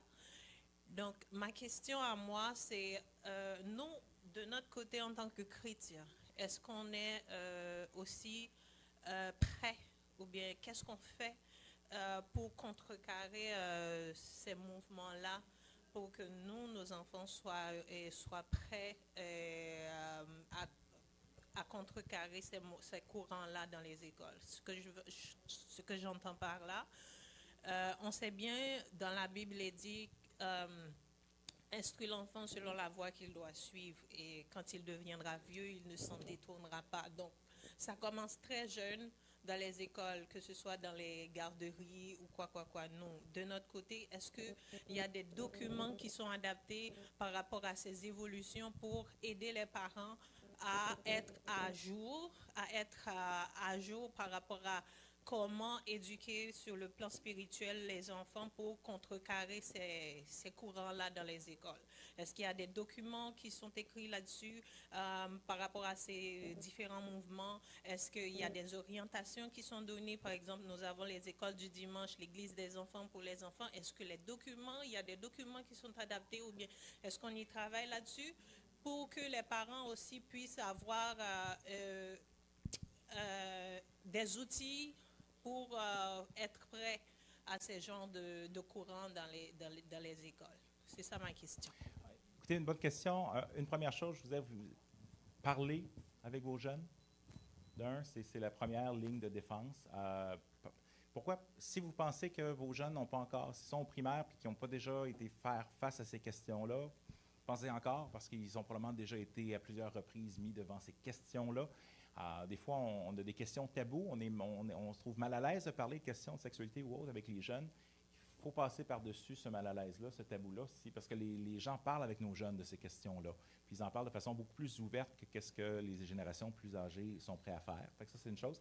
2, que nos jeunesses, nos groupes de jeunes adultes adressent ces questions-là aussi, que ça fasse partie des questions. Qu'est-ce que la Bible nous dit? Comment avoir une vision du monde biblique sur ces questions-là? Il y a quelques livres qui sont sortis, particulièrement chez Excelsis, dans les dernières années, mais il y a quand même encore peu de ressources qui existent en français. Je vous dirais, c'est la raison pour laquelle j'en fais aussi. Par exemple, j'ai aussi un podcast qui s'appelle « La foi vient de ce que l'on entend » et qui traite, par exemple, j'ai des podcasts par exemple, sur le parent comme formateur de disciples. J'en ai un aussi spécifiquement fait sur les changements de loi au Canada. Qu'est-ce qui est arrivé? Je l'effleure ici, mais il y a une série de changements de loi qui ont été faits au Canada pour refléter un peu ces pensées-là. Donc, qu'est-ce qui est là? Donc, d'être renseigné, de savoir qu'est-ce qui se passe, de parler avec les enfants, puis de garder cette ligne ouverte, de dire, hey, je veux vraiment être apte à discuter de ces questions-là. J'aimerais vous dire qu'il y a plein de ressources. La réalité, c'est qu'il y en a peu. Et une des raisons, c'est que je crois que les chrétiens ont peur de se positionner. Mais Jésus a dit, si quelqu'un a honte de moi et de mes paroles, puis n'oublions pas que si Dieu a un point de vue sur la sexualité et autres, mais ça reste que, n'ayons pas honte de ça non plus, même dans une société qui nous pousserait à peut-être parler un peu moins fort sur ces questions-là. Je dirais, parlez avec vos jeunes, allez chercher des ressources comme le podcast ou autres pour vous équiper, mais et priez que le Seigneur suscite aussi des pasteurs, des auteurs, des théologiens pour pouvoir écrire, parce qu'il y a un grand besoin de ça, mais adressez ces questions avec vos jeunes. Okay. Avant-dernière question, c'est Ketura. Après, la dernière va être sur Ausland. Bonjour. Bonjour. Honnêtement, pour moi, pour moi, c'est la même chose que Rebecca. Comme le wokisme, déjà, c'est vraiment plus une question du droit des Noirs. Et qu'ensuite, on a commencé à inclure des affaires comme le droit des femmes et le droit des minorités, autant ethniques que sexuelles.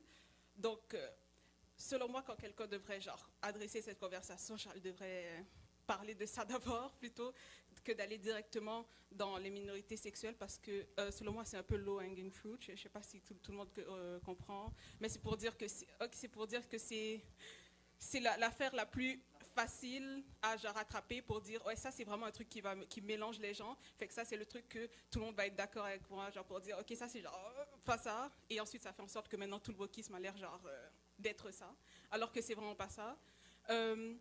Mais puisqu'on est dedans, je vais quand même l'adresser là. Et ce qui m'a marqué, comme dans votre prêche, c'était quand vous avez parlé de l'étude qui avait été censurée. Donc moi d'abord, je suis vraiment pas pour la censure. Aucun parti politique peut me convaincre de censurer quoi que ce soit, comme dans une étude ou quelque chose comme ça. Mais quand même, je veux quand même faire inviter à faire attention à juste parce que l'étude a été censurée ou que la personne a donné l'impression que l'étude a été censurée pour dire « Ah oui, on a arrêté de me donner des fonds parce que voilà ». Et là, mes pairs, comme mes peer reviews et tout, ont vraiment pas été d'accord et ça fait en sorte que je suis censurée. Mais des fois, c'est pas nécessairement parce qu'elle avait raison. Et aussi que, genre, son étude en particulier, qui a dit que plus de gens, puisque la différence sexuelle était beaucoup plus acceptée maintenant, ça faisait en sorte que oh là, les gens essaient d'être différents sexuels, s'identifier comme ça, juste temporairement pour être cool. Et bien pour ça, moi j'en connais comme une autre théorie par exemple, et ça c'est... Je me souviens plus genre qui l'a faite, mais je me souviens de la théorie parce que elle était vraiment intéressante, et c'était une théorie que la personne avait appelée ça comme la théorie du gaucher. Donc, on sait tous que, nous, on est chrétiens, puis on est aussi, beaucoup viennent d'Haïti et tout, et ça, et même au Québec, quand les gens écrivaient de la main gauche, c'était pas bien vu du tout, c'était religieusement pas bien vu, on pensait que c'était la main du diable, et on les frappait pour les forcer à devenir droitiers. Donc, ça faisait en sorte que les gauchers, dans notre société, autant au Québec qu'en Haïti, c'était très, très, très minoritaire parce qu'ils étaient ostracisés d'une certaine façon. Et que quand on a arrêté de croire que c'était la main du diable et qu'on a arrêté de les donner des coups de règle et qu'on a arrêté de les discriminer, de les haïr parce qu'ils étaient gauchers, qu'il n'y avait plus de conséquences à être gaucher, pas que c'était glorifié mais qu'il n'y avait plus de conséquences, tout d'un coup le nombre de gauchers dans la société a augmenté. Parce que ça voulait dire que beaucoup de personnes étaient naturellement gauchers, mais que, à cause de l'ostracisation, à cause de l'intimidation par la société, ça les forçait à être ce qu'ils n'étaient pas et ça les forçait à devenir droitiers. Et là, cette théorie, c'est vraiment juste une théorie, alors ça se demande, c'est pas comme une étude, ça se demande, est-ce que pour les théories sexuelles, c'est pas un peu la même chose? Est-ce que dans nos sociétés, où on va vraiment presser contre ça, contre être transgenre, contre être quoi que ce soit. Et je veux vraiment rester juste dans la sexualité, là, pas dans les animaux. Quand on est vraiment pressé contre ça, contre la différence sexuelle, la polygamie, des choses comme ça, est-ce que là, maintenant qu'on ne met pas plus en avant, qu'on les présente dans la rue ou dans les films ou devant les enfants, comme récemment, il y a un truc avec Snoop Dogg qui dit qu'il n'a pas aimé le film Lightyear parce qu'il y avait un couple qui était 2 femmes et elles avaient un enfant et il n'a pas envie que son petit-fils voit ça parce que lui, ça le rend inconfortable parce qu'il ne veut pas répondre à des questions.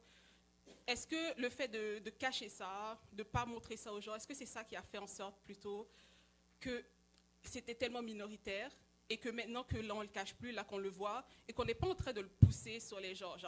Imaginons que c'est pas ok, tu dois t'identifier à 5 ans. On n'est pas en train de faire ça. On est juste en train de dire, ça existe, ça c'est possible. Est-ce que ce ne serait pas plus ça qui ferait en sorte que maintenant des gens, que s'il n'y avait aucune restriction, il l'aurait juste été. C'est ça qui a fait en sorte que maintenant, il y en a plus maintenant, que maintenant, c'est comme 30% des gens qui s'identifient comme ça, plutôt que juste ils essaient de faire cool, parce que c'est ça qui est cool en ce moment. Il y a une simple chose avec ta question. Pour juste un premier aspect,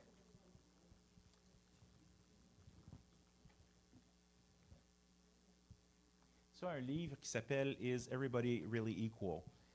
qui est probablement le livre d'introduction à la justice sociale de la Critical Race Theory, qui est essentiellement, oui, derrière tout le mouvement wokisme, ça remonte beaucoup plus loin que juste les dernières années. Et je suis d'accord avec toi, ça débute avec l'idée de la race comme discrimination.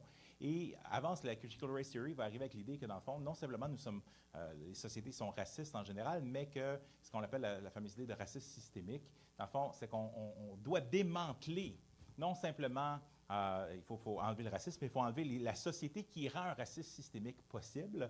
Et avec cette idée dans le fond, à quelque part, de l'oppression, mais ça commence effectivement avec the people of color, ça commence effectivement avec les gens, désolé si ça n'apparaît pas sur l'écran, mais la première, ça commence avec les gens de couleur, mais après ça, tu avais le racisme, puis c'était fait essentiellement par les Blancs, Mais après ça, tu as une série d'autres minorités qui sont une suite réelle et que ça se retrouve dans le document déjà de départ là, de Robin DiAngelo, que ça vient avec les pauvres, les gens de la classe ouvrière, la moyenne classe, et on peut faire de la classicisme, c'est-à-dire que tu regardes les autres de haut, de l'élitisme par rapport aux catégories. Après ça, c'est tombé dans le sexisme avec les femmes, donc on va parler du féminisme aussi, parce qu'effectivement, on pourrait dire il y a eu des inégalités des hommes envers les femmes, donc les gens queer, et particulièrement, c'est les hommes de naissance qui vont créer ce problème-là. Après ça, tu as eu une minorité qui a été targetée, qui est les gays, les lesbiennes, les bisexuels, dans certains pays. Fait que, oui, je suis d'accord avec toi que, je suis d'accord avec vous, hein, on pourrait passer, c'est le défi, on passe 45 minutes, 60 minutes pour mettre les bases d'un problème qui est complexe, qui se base sur beaucoup de théories en arrière, puis on pourrait en passer beaucoup de temps derrière. Je vous encourage à chercher plus loin. Par contre, sur ta question de dire, il y avait peu de gens, je remets l'argument en syllogisme, il y avait peu de gens qui s'identifiaient, par exemple, comme gauchers, parce que dans un contexte où les gens se faisaient taper dessus s'ils étaient gauchers, quand on a enlevé le châtiment, il y a plus de gens qui se manifestent, donc il y en avait autant avant, c'est juste ce qui était caché, qui est essentiellement l'argument. Mais ça dépend réellement de la vision du monde. Parce que, et c'est là que ça revient à dire, mais il y a une vision du monde qui est biblique, c'est-à-dire qu'on regarde le monde avec l'étymologie, c'est-à-dire à l'épistémologie. Comment Dieu définit-il les choses? Puis il dit, qu'il y ait des gens avant le 21e siècle, l'homosexualité n'est pas quelque chose de nouveau. Je veux dire, dans la Grèce antique, par exemple, la pédophilie était considérée comme quelque chose de normal.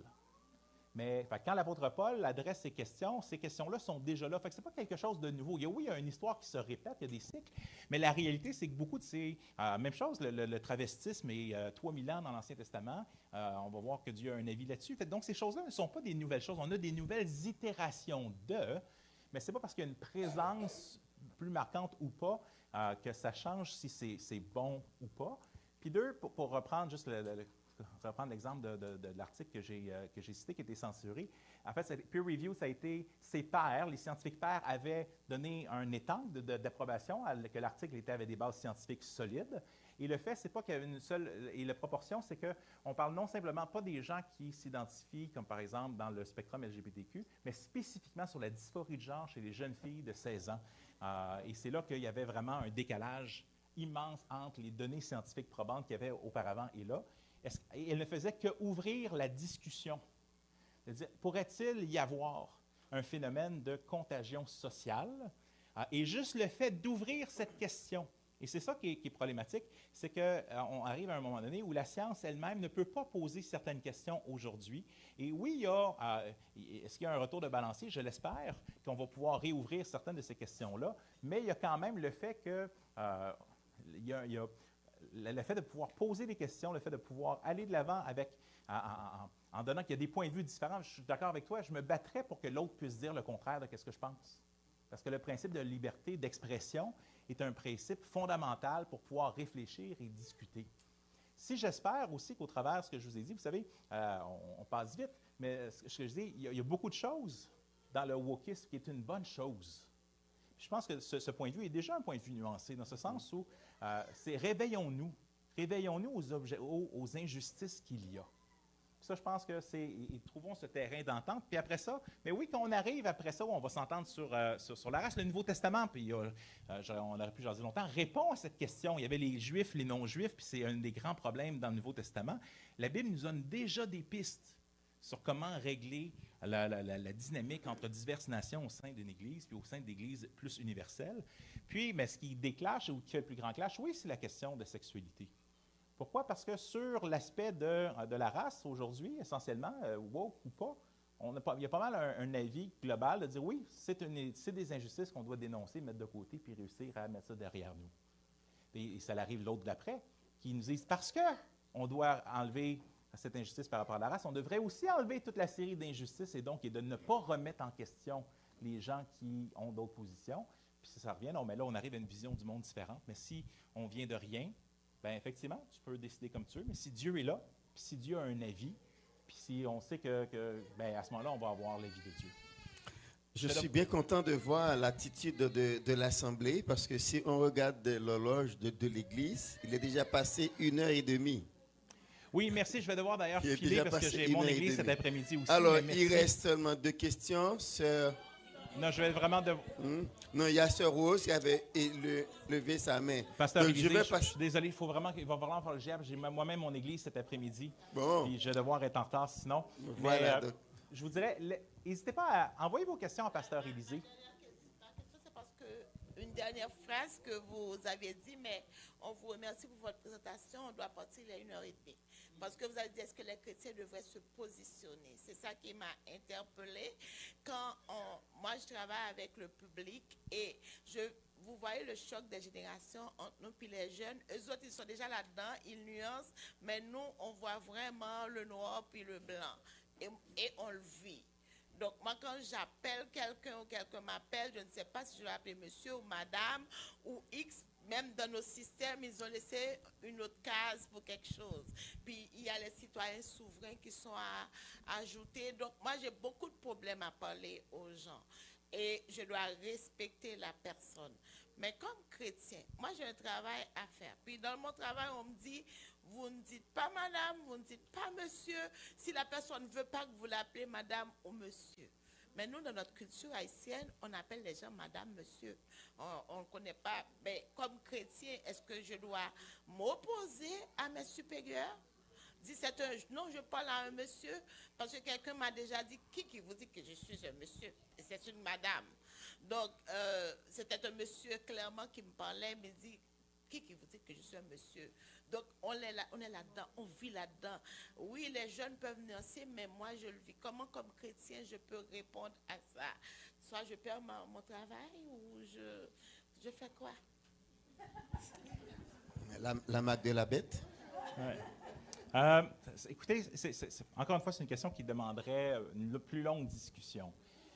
Mais quelques pistes, je dirais, comment est-ce que je peux respecter et aimer la personne qui est devant moi? Ça, c'est une des questions. Sans nécessairement, je ne validerai pas. De la même façon que j'ai des amis gays, j'ai des amis dans d'autres, puis je ne suis pas là avec mes tomates en train de pitcher sur de la même façon que le christianisme ne m'a pas changé d'idée depuis 3000 ans sur l'adultère. Je ne me prends pas avec des tomates pour pitcher des tomates aux gens qui sont en relation adultère ou qui sont dans un concubinage avant le mariage. Dans un sens, Dieu lui-même démontre la plus grande des respects en faisant que malgré qu'on est pécheur, il ne nous a pas encore zappés. Il aurait pu nous dire, péché, zappe, t'es plus là, on passe à autre chose. Donc, il est appelé. Donc, comment est-ce que je peux aimer puis respecter la personne qui est devant moi, même si la personne fait des choix qui sont à l'encontre de l'Écriture? Ça, c'est une chose. 2, je ne pense pas que je me laisserais forcer d'appeler monsieur, madame, mais les gens, on peut leur appeler par leur prénom aujourd'hui. C'est très bien vu dans la société en général. Mais en même temps, si quelqu'un se présente à moi, puis j'ai aucune idée de qui il est, puis qui me dit, moi, je m'appelle un tel, ben je ne sais pas qui. Même si manifestement, il ne ressemble pas au nom, ben je vais l'appeler par son nom. Je veux dire, je ne suis pas concerné par ce qui est derrière. Par contre, si j'ai quelqu'un dans l'Église, dans ma famille, ça, c'est une autre question. Parce que le niveau de relation est différent, mais dans le public, je te dirais, on est là pour respecter les gens. Puis est-ce que je forcerais, il y a des façons d'éviter d'aller à l'encontre de nos convictions sur cette question-là. Fait que Jésus a dit d'être usés comme des serpents, doux comme des colombes. Puis des fois, il y a des sujets sur lesquels ça ne vaut pas la peine de se battre, en guillemets, parce qu'il y a des sujets qui sont bien plus importants pour de se tenir debout. Même chose, je vous dirais, le cheval de bataille sur lequel se tenir debout actuellement au Québec, c'est la liberté religieuse. C'est le fait, comme vous allez voir avec le nouveau rapport qui vient de sortir, commandé par le gouvernement du Québec, où on veut enlever les taxes, la taxation on veut enlever les droits de résidence du clergé, le fait que quand vous donnez des dons, il y a des reçus, tout ça. Et le fait qu'on n'est plus capable, écoutez, on a une église dans le coin de Saguenay qui arrête pas de se faire kicker dehors des places qu'elle loue parce qu'ils sont des églises. Et là, la dernière chose qui est drôle, c'est qu'elle s'est fait kicker du sous-sol d'une ancienne église, qui est maintenant un centre communautaire de la ville parce qu'elle est une église. Et donc, quelque part, si on a quelque chose sur lequel se battre, je dirais c'est beaucoup plus pour se battre, pour que tout le monde ait le droit de parler et de croire des choses différentes dans une culture donnée. On est au Canada des gens de plein de religions différentes. Et je pense que le droit à la liberté religieuse est un droit fondamental qu'on devrait se lever. Après ça, je vous dirais, ce n'est pas ma responsabilité en tant que chrétien que tous les autres obéissent à l'Évangile. Ma responsabilité, c'est de prêcher l'Évangile aux gens et s'adresser au cœur. On ne change pas le comportement des gens. Si on faisait juste changer le comportement des gens, ce serait une forme de pharisianisme, c'est-à-dire on change de l'extérieur. Ce qu'on veut, c'est une transformation du cœur. Puis l'obéissance à l'Évangile vient d'un cœur transformé et non pas d'un cœur qu'on impose quelque chose. Fait que je sais pas, Jésus lui-même était en présence de pécheurs puis il ne pitchait pas des tomates tout le temps. Il aimait le pécheur puis il l'appelait quoi? Quand même à la repentance. Fait qu'il y a cette danse un peu où de dire, bien, aimons, mais en même temps, prêchons l'Évangile. Mais nous ne sommes pas, n'essayons pas, dans le sens, je ne crois pas que le chrétien aurait besoin de se lever pour aller, par exemple, sur le droit des mariages de gens de même sexe. Dans une société qui croit des choses différentes, mais c'est un droit fondamental. Peu importe ce que tu crois, bien, l'État permet de te marier. Mais c'est un droit dans une société qui n'est pas chrétienne. Fait que ce n'est pas notre but de christianiser la société ou ses lois. Notre but, c'est de prêcher l'Évangile. Puis on espère que les gens vont suivre. Puis on sait que ce qui est le mieux, c'est ce que le Seigneur nous donne dans sa Bible. Mais ce n'est pas mon but de christianiser la société. Mon but, c'est de changer les cœurs avec l'Évangile. Puis Amen. quand on passe à côté de ça, mais on vient d'un catholicisme au Québec où tout était régi.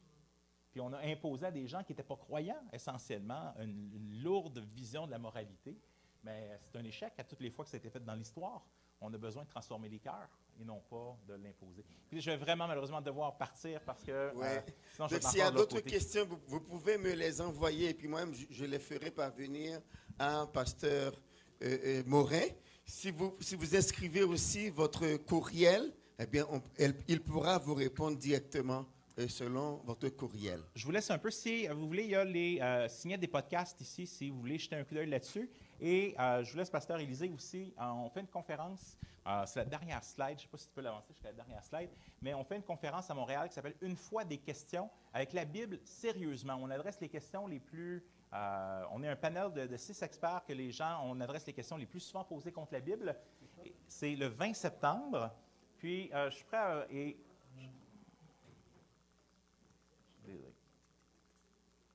C'est le 20 septembre. Et donc, je suis prêt à vous faire un code promo spécial pour vous, que je vous apprécie beaucoup. Si vous utilisez le BR50, vous aurez 50% de rabais sur tous les tickets qui sont là. Fait que je vous en laisse avec des petits coupons ici pour ça. Et merci encore une fois de l'invitation, pasteur Élie.